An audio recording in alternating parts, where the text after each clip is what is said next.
ما میدونیم اگه یه دونه مکعب داشته باشیم، مثلا یه همچین شکلی، این شد یه دونه مکعب. یه موقع اسم این مکعبا رو میچینیم کنار هم، این یه دونه. اون موقع چه شکلی میشه؟ اون موقع مثلا ما 4 تا مکعب و چجوری میچینیم کنار هم؟ ببینید مثلا یه همچین شکل های احتمالاً ما داشته باشیم. اینجا الان 2 تا مکعبه، 2 تا مکعب این همون پشت سرش میریم میذاریم، تقریبا اینم همونجوری شد. و 2 تا مکعب هم میایم این بالا سر اینا میذاریم.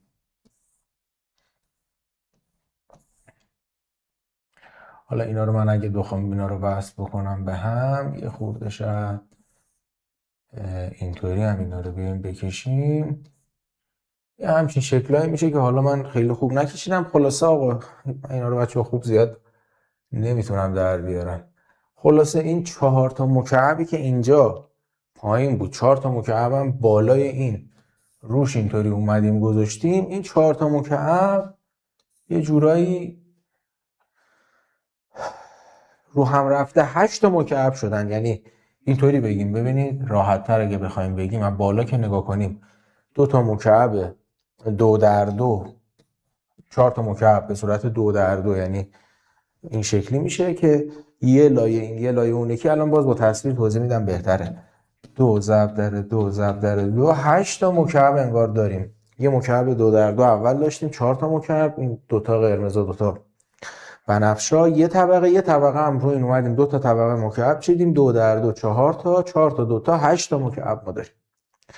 همینطور برای موقعی که 3 تا مکعب داشته باشیم ندید میگیم 3 در 3 در 3 با 27 تا مکعب کوچیک اینجوری رو هم چیدن میتونیم یه مکعب درست کنیم به ابعاد بزرگتر. صدا ندارید احتمالاً خانم جعفری با موزیلا اینا نیومدید، ولی باید صدا داشته باشید.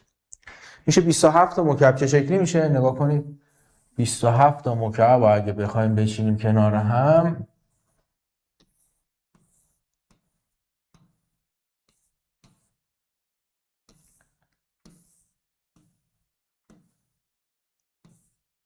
یه همچین شکل میشه.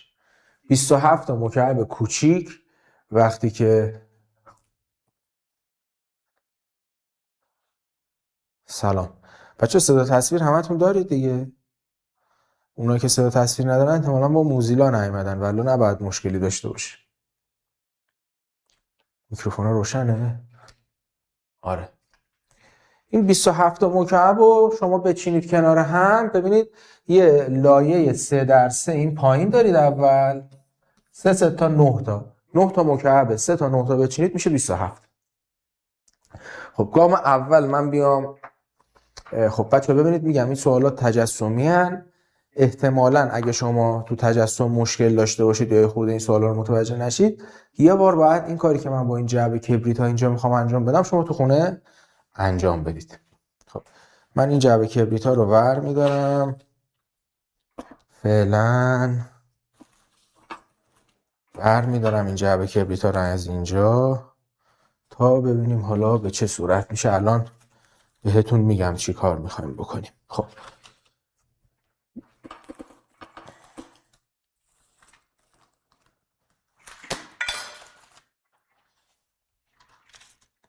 خب اینم از این. خب بچه‌ها ما یه تعداد مکعب‌های این شکلی با این جعبه کبریت ها براتون مکعب‌های کوچیک درست کردیم. حالا می‌خوایم اینا رو بچینیم کنار هم. مکعبامون هیچ رنگی ندارن، همونطوری که می‌بینید سفیدن. من این جعبه‌های چوب کبریت رو اومدم دورش کاغذ کشیدم. جعبه‌های چوب کبریت کاملا سفیدی هن. بعد از این می‌خوایم یه مقدار اینا رو رنگ بزنیم و کارهای مختلف کنیم و مثالای مختلف ازش حل کنیم. خب ببینیم به چه صورت میشه. برای این کار من یه مقدار این دوربین رو میارم پایین، فعلا با تخته کار نداریم،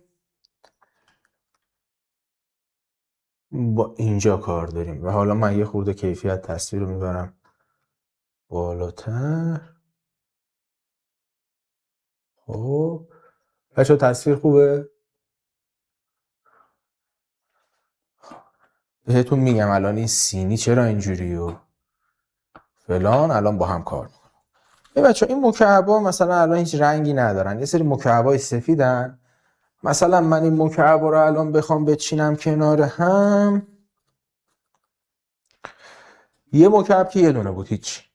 وقتی اون 8 تا مکعب میخوایم درست کنیم، اون مکعبای 2x2x2 رو گفتم چیکار میکنیم؟ 2 تا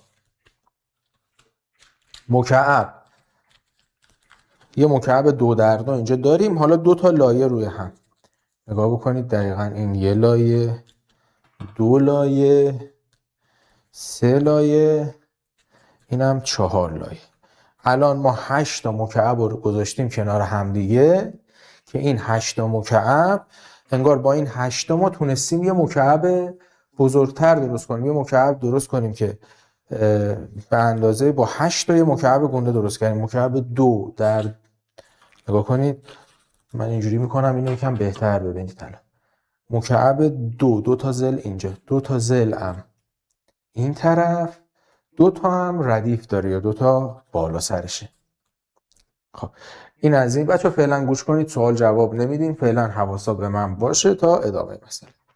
حالا اگه همین اتفاق میخواست بیفته این دفعه 27 تا مکعب داشته باشیم، چیکار میکردیم؟ اینجا میمدیم به جای 2x2 یه مکعب 3x3 درست میکردیم این شکلی. خب بعد الان اینجا 9 تا مکعب داریم، 3 تا لایه از این 9 تا مکعب رو میچینیم رو هم دیگه. میشه چند تا؟ 3 9 تا 27 تا. من الان شروع میکنم اینا رو میچینم رو هم.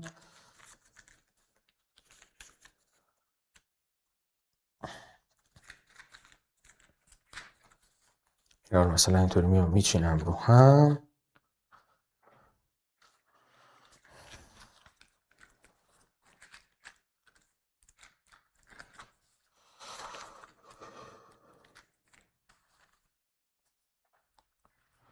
این شد لایه دوم. تا الان 18 تا مکعب چیدیم. یه لایه دیگه هم من روی این میام میچینم. این شد چند تا؟ لایه سوم که یه طورایی الان رو هم رفته میشه 27 تا مکعب. 3 9 تا 27. ببینید بچه الان ما با 27 تا مکعب کوچیک یه مکعب بزرگ اومدیم ساختیم که این مکعب بزرگ همونطور که میبینید این سینیه رو من گذاشتم بچرخونم ابعاد مختلف رو ببینید. 3 در 3 3 تا هم ارتفاع داره. خب نگاه کنید بچه 3 تا اینجا 1 2 3 1 2 3 3 تا هم یه دونه 2 تا، اینم سومین ارتفاع.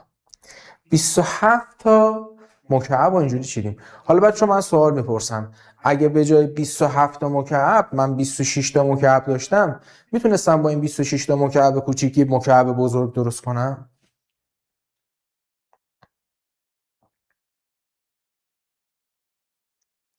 25 تا 27 تا مکعب دیدیم شد. حالا با 26 تا مکعب به نظرتون میشه؟ ببینید فقط کافیه من یه دونه این مکعب رو بردارم. مکعب بزرگ من که قرار بود با اینو درست کنم ناقص شد. ببینید بچه ها 26 تا مکعب نتونست برای ما راهگشا باشه. یا مثلا اگه 25 تا مکعب بود باز ناقص میشد. 2 تا مکعب برای اینکه این مکعب بزرگم تکمیل بشه، یه مکعب به اصطلاح 3 در 3 در 3 بشه، کم داشتم، نمیتونستم. بنابراین این اعداد مهمی هستند. مکعب ناقصه، 2 تا کم داره. همین که این 2 تا رو من این شکلی میام میذارم روش، ماجرا درست شد. یعنی حالا ما یه دفعه بریم دوباره پای تخته تا برگردیم اینجا. یعنی این اعداد رو شما باید بلد باشید. اعدادی مثل 1، حالا 1 از چی درست شده؟ از همون 1 ضرب در 1 ضرب در 1 خودمون. 2 ضرب در 2 3 بار 2 رو تو خودش ضرب می‌کنیم. 3 بار 3 رو تو خودش ضرب می‌کنیم. اگه می‌خواستیم مکعب 4 در 4 در 4 درست کنیم، بچه‌ها چند تا مکعب میشد بگید؟ عدد رو بگید اونجا چند تا مکعب میشد؟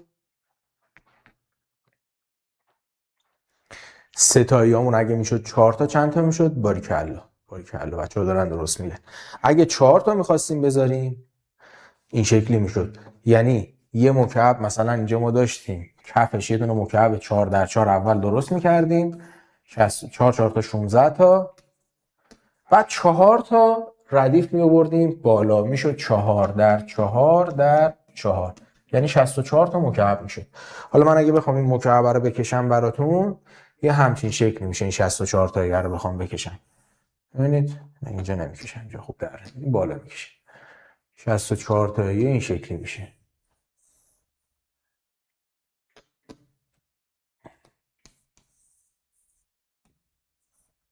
یک دو سه، یک دو سه.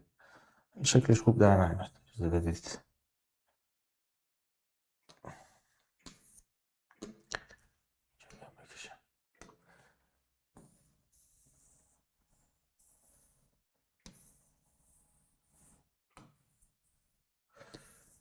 یه 4 در 4 تا هر کدوم از این وجهاش ایجاد میشه.